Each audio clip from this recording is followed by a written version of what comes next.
Hello बच्चों, आज हम इस क्वेश्चन को सॉल्व करेंगे।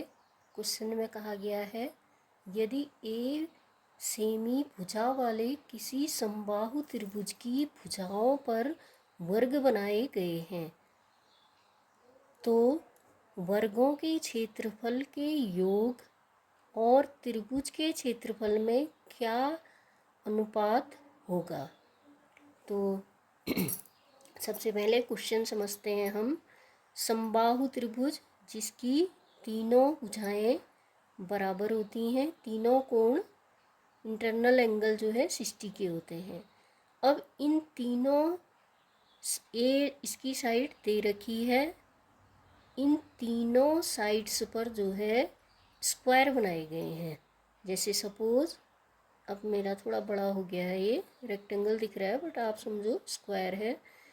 एक स्क्वायर ये एक यहाँ पर भी बना है, यहाँ पर भी बना है। तो ये इसका क्षेत्रफल और इन तीनों स्क्वायर्स के सम का क्षेत्रफल में अनुपात निकालना है। तो पहले भी हम इससे पहले भी कर चुके हैं। तो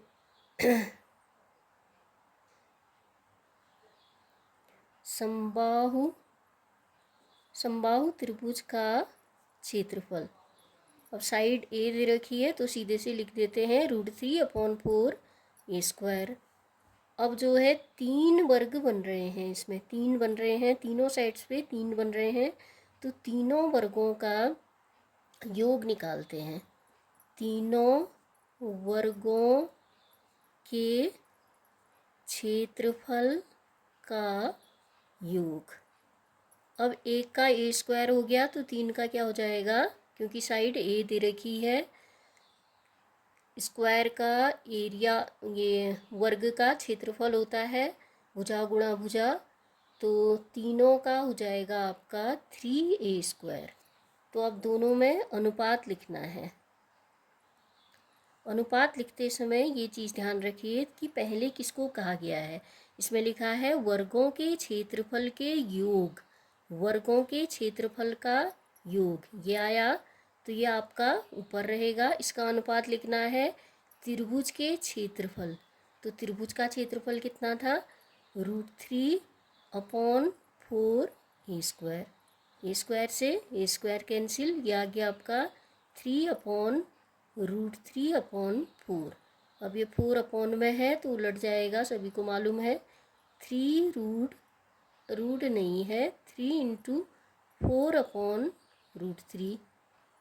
अब ऑप्शन में ऐसा कोई भी आंसर नहीं दिखाई दे रहा है, तो इसको थोड़ा सा सही करने के लिए आप अपॉन में रूट हटा रहे हैं। रूट हटाने के लिए जो है ऊपर नीचे √3 से मल्टीप्लाई करना पड़ेगा। √3 से मल्टीप्लाई करेंगे तो ये आ जाएगा √3 × √3, तो √3 × √3 √9, इसको लिख सकते हैं 3। तो यहाँ से 3 से 3 कैंसिल, तो ये आ गया 4√3/1, या इसको लिख सकते हैं 4√3/1, 4√3/1, यानी कि हमारा फोर्थ आंसर सही है।